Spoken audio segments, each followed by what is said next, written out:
তোমার পৈতৃক সম্পত্তি চুরি যাওয়ার পরে যদি ফিরে পাও কেমন লাগবে? যদি আমরা কোহিনূর হীরা ফিরে পাই, যদি আমরা পিওকে ফিরে পাই, আর যদি আমরা কৈলাস মানস সরোবর ফিরে পাই, তাহলে আমাদের কেমন ফিল হবে? ঠিক তেমনটাই ফিল হবে নেপালিদের সব থেকে মূল্যবান সম্পদ চুরি করেছিল আমেরিকা, আর এই জিনিসটাই হয়তো ফিরে পেতে চলেছে নেপালিরা। 1950 সালে বিখ্যাত তেল ব্যবসায়ী নেপালে এক্সপিডিশন চালায় লক্ষ লক্ষ টাকা ব্যয় করে। এই হলো নেপালিদের সব থেকে মূল্যবান জিনিস। এটা ভক্তি ভরে পুজো করতো নেপালিরা। কিন্তু 1950 সালে এই হাত চুরি করে আমেরিকার এক্সপিডিশনার পিটার বায়ার।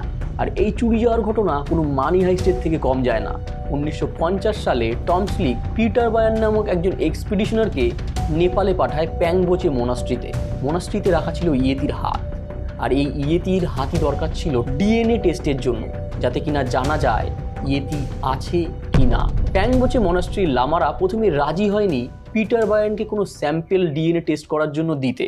কিন্তু পিটার একদিন রাতে প্যাংবোচে মোনাস্ট্রিতে গিয়ে কাচের বাক্স খুলে হাতের থেকে একটা আঙুল সরিয়ে নেয় এবং অন্য একটা মানুষের আঙুল ওই জায়গায় রেখে দেয়। কিন্তু কি করে পৌঁছালো ইয়েতির এই আঙুল লন্ডনের অক্সফোর্ড রিসার্চ সেন্টারে? 1950 সালে বিখ্যাত আমেরিকার অ্যাক্টর জেমস স্টুয়ার্ট ও তার স্ত্রী গ্লোরিয়া ভ্যাকেশনের জন্য কলকাতায় আসে।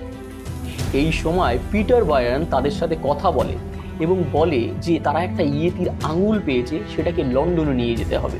কিন্তু নেপাল থেকে কলকাতা এবং কলকাতা থেকে মুম্বাই সব জায়গায় চেকিং আছে, কি করে নিয়ে যাবে এই আঙুল? ওসমান হিল একটা চিঠিতে লেখে যে পিটার বায়ার জেমসকে আঙুলটা দেওয়ার পর জেমস স্টুয়ার্টের স্ত্রী গ্লোরিয়া ওই আঙুলটা তার অন্তর্বাসের বাক্সের ভিতরে নিয়ে চলে যায় মুম্বাই থেকে লন্ডনে। বন্ধুরা, ইয়েতির এই আঙুলের ডিএনএ টেস্ট করে জানা যেতে পারে যে ইয়েতি আসল কিনা সত্যি। এই আঙুলটা এখনও রয়েছে লন্ডনের অক্সফোর্ড ইউনিভার্সিটির রিসার্চ সেন্টারে।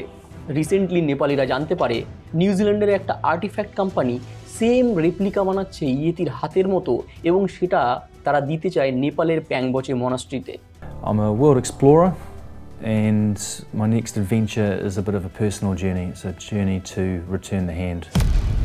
নেপাল গভর্নমেন্ট খুশি হয়ে যায়, যদিও বা নকল, কিন্তু হুবহু দেখতে এক।